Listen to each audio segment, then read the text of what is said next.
Coca-Cola Bottling Company and the Boston Red Sox are proud to present Baseball in Boston, an inside story on the great American pastime. This film was photographed and produced by Dick Borden and features his unique camera gun on action scenes. Yours truly, Curt Gowdy, will be your narrator. And the Boston Red Sox have extended all their facilities and cooperation in the production of this baseball film. All over the country during the summer, people are going to ballparks to enjoy the game which has become our national pastime. Wars have been fought and ended. We've had good times and bad. But for over 100 years, baseball has continued to give the fan the thrills and excitement which have made it a part of our way of life.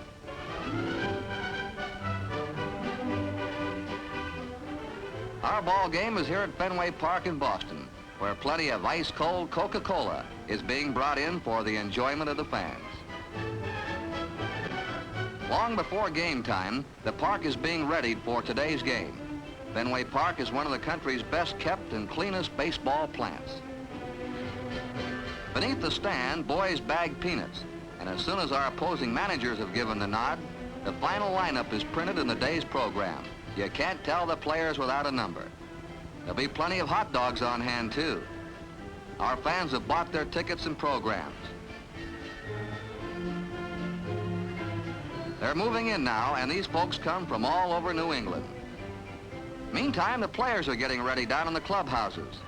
Here's Billy Goodman putting on the traditional white uniform of the home team. Red Sox trainer Jack Fadden is working on pitcher Mel Parnell. That arm's a big investment for the Red Sox. Baseballs autographed by the stars give happiness to many youngsters, and Sam Mealy gladly obliges. Well, we've got a beautiful day for a game, and while you're there in person, thousands of other fans in every corner of New England will follow the game by radio. Television cameras will cover every play, and press photographers will shoot the highlight action for the newspapers and wire services. The Western Union Sports Ticker keeps the nation informed of the progress of our game, and many fans like to be at a game early to watch the players warming up. Infield practice is appreciated too. Then there's the pre-game meeting of umpires and managers as the batting orders are exchanged. And here come the Red Sox onto the diamond, and we're ready for baseball in Boston. These fans who come to Fenway Park root for the hometown Red Sox and have their individual favorites too, such as Ted Williams, one of baseball's all-time greats. Ted will always be remembered by New England fans for providing some of the top thrills in the history of the Red Sox, the only club for which he played. He made a dramatic comeback after a hitch of flying jets in Korea, and this was the first time he swung a bat after his return.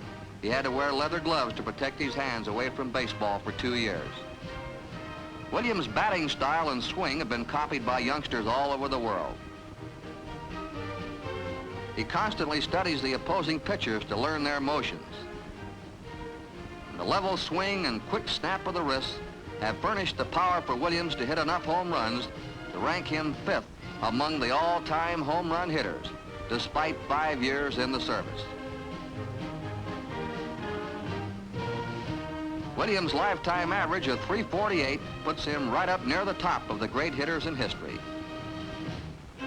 Although especially known for his hitting, no one has been better than Ted in playing the tricky caroms off the left field wall at Fenway Park.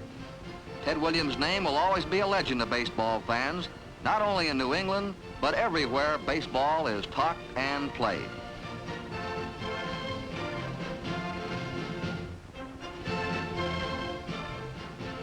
Another Boston favorite is outfielder Jimmy Piersall, who has thrilled fans around the American League with his spectacular play. Piersall has made almost unbelievable catches and throws since he came to the Red Sox in 1952.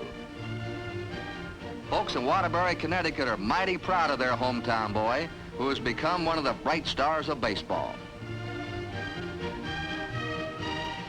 The only drives that Piersall doesn't catch are those hit into home run territory. Right now, he's more concerned over his teammate Jackie Jensen, because Jim knows how it feels to slam into those fences and stands.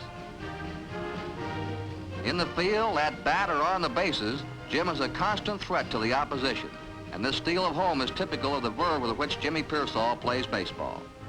Jackie Jensen is another member of one of baseball's finest outfields.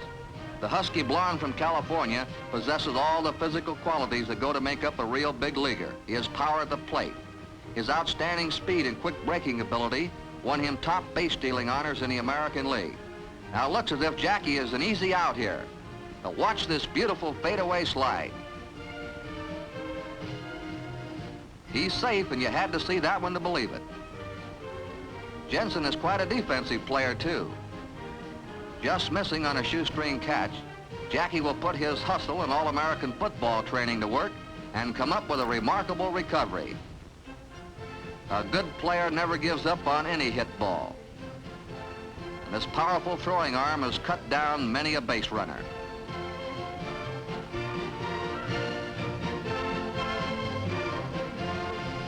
Another Fenway Park favorite is Billy Goodman, baseball's handyman, who can and has played as many as 5 different positions in one season. Batting .300 is an old story to the skinny kid from North Carolina, who now boasts of a lifetime average of .310, the third best of the active players in the American League. One of the few major leaguers playing in his hometown is Harry Aganist of Boston University football fame. Aganist was one of the nation's finest quarterbacks in collegiate football. First baseman Aganist came to the Red Sox in 1954 after only 1 year's experience in professional baseball. Sammy White is one of the game's top young catchers. He's death on foul pop-ups, and his all-around ability have won him many fans. And sometimes a fellow knocks around this game and then finds his real home. The land of the bean and the cod certainly agreed with Grady Hatton, who played a brilliant third base for the Red Sox after coming to them in a trade. A mainstay of the pitching staff is Willard Nixon, who beat the Yankees 4 times in 1954. And here are Bill Henry, Russ Kemmer, Frank Sullivan, Truman Clevenger, and Tom Brewer, pitching hopes for the future. And as our Boston fans follow their favorite Red Sox players, well, naturally, they take time out during a ball game for that pause that refreshes with delicious ice-cold Coca-Cola. Fans like these, and like yourself, have made Coke the most asked-for soft drink in all the world.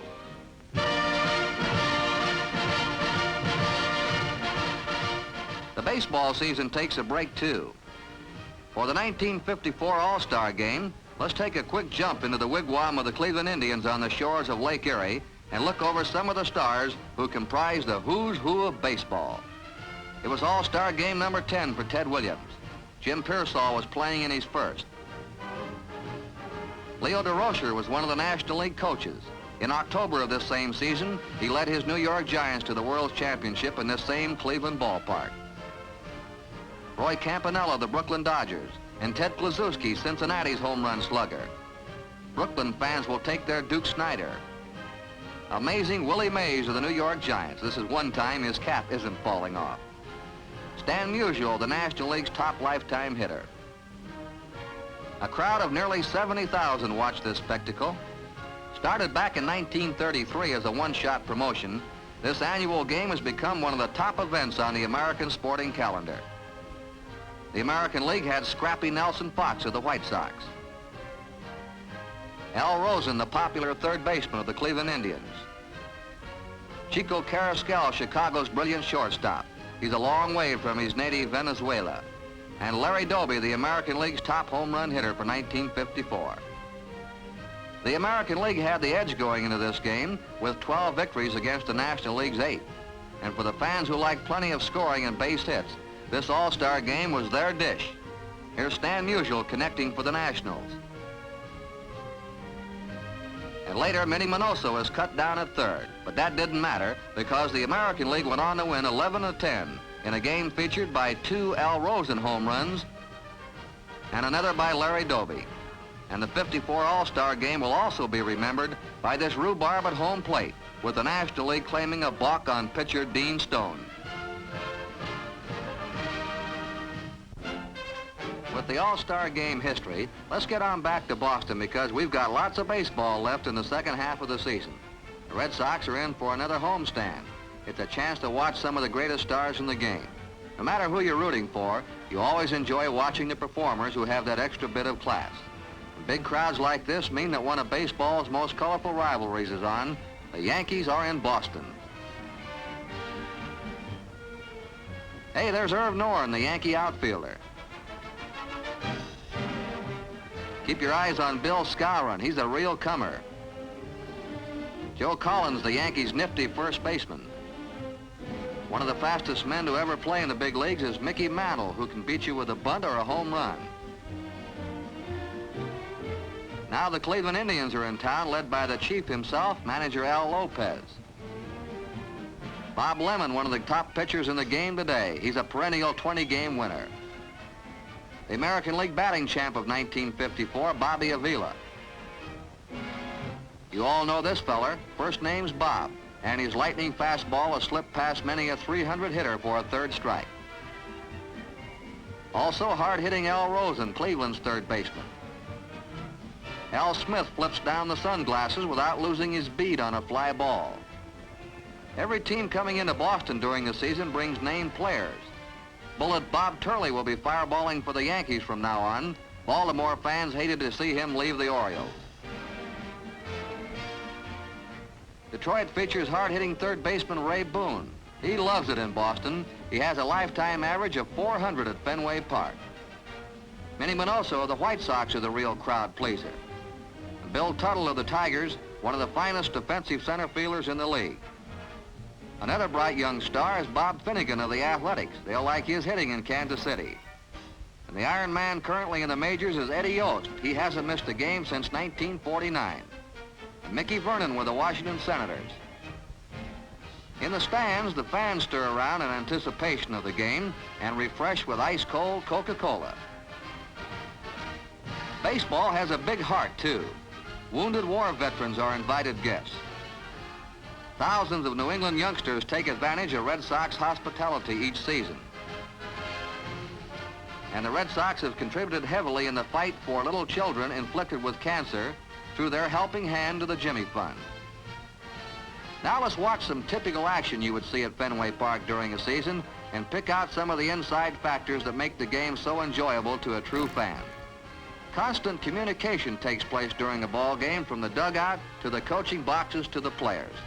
This base runner has received his instructions from his first base coach. Players must think ahead to the next play. With a runner on first base, a bunt might be called for. A good bunt which moves a man safely into scoring position sometimes is the key to the outcome of a game. Here's a well-executed sacrifice as the batter has given himself up. A team must have a good defense against the bunt also. Look at that third baseman charging in, and the pitcher has to dash off the mound to cover. In fact, every man on the defense is on the move in a bunt situation. And now the pitcher gambles for a force out at second and loses. This one play might turn the entire game around. For those who like their inside baseball, the double play is one of the game's most fascinating tactics. Here's shortstop Willie Miranda starting a double play which will go from short to second to first. The double play combination of the shortstop and second baseman is the lifeline of the pitching staff, and very few teams have ever won the pennant without a slick pair around second base. To the offensive team, hitting into the double play kills many a rally. Watch the base runner go for the shortstop here and try to break up his throw to first base. On these takeout plays at second, some real football blocks can be thrown. Left-handed hitters with speed, such as Larry Doby, are hard men to double up. In making the double play, let's look at another takeout attempt. Notice the coordination and acrobatics required of an infielder to get his throw away. A good infielder is always in front of the ball. Despite a bobble, he'll still have a chance to get the runner. Infielders must have quick hands and reactions. Sometimes the ball doesn't bounce the way it is supposed to. There's an old saying in baseball that anyone can play the good hops, but grabbing the bad bounces is the real test. A pitcher covering first base should come into the bag by running parallel to the foul line to avoid a collision with the base runner. The toughest play a shortstop must make is going to his right, deep in the hole, and still throwing the runner out at first base. This is the longest throw by an infielder during the course of a game. If he can consistently get his man on this play, he's a real big league shortstop. The umpires have helped make baseball a wonderful game. Sometimes the hometown fans don't quite agree with his decisions, but he's an impartial and well-trained observer who contributes honesty and hustle. He has to make hairline decisions and do it instantly. Some of his toughest decisions are at home plate, where many of the exciting plays take place. See how the home plate ump takes his mask off and moves into position to have the correct angle on the play. He's always in a better position to see the action than anyone in the entire park. At first glance, this runner is out. But no, the catcher dropped the ball and the man is safe. By being right on top of the play, the umpire was able to spot the detail that caused him to change his call. A catcher receives quite a beating at home plate. He has to block the plate and absorb the tremendous impact from the sliding runner. Now let's watch that same play in slow motion. Yogi Berra cannot hold onto the ball, and it's opposing catcher Sammy White who's on the giving, not the receiving end this time. Little things win or lose baseball games. A bare hand pickup to save time. A long stretch by the first baseman saves a precious split second also. And a runner is out instead of safe. Now here's a play that caused a hot rhubarb. From far up in the stands, the runner looks out as he's tagged off the base. Once again, our faithful umpire was alert and had the best position to see the play.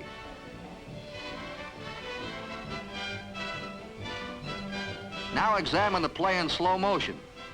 Watch the third baseman push the runner off the bag with his tag.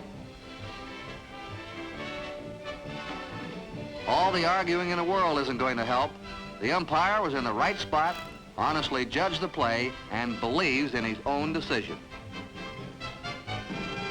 Now here's another one. It's an involved rundown play. How does it look from your grandstand seat? Safe or out? Slow motion gives you a better look. Note how the infielder has his glove down so the runner tags himself coming into the bag.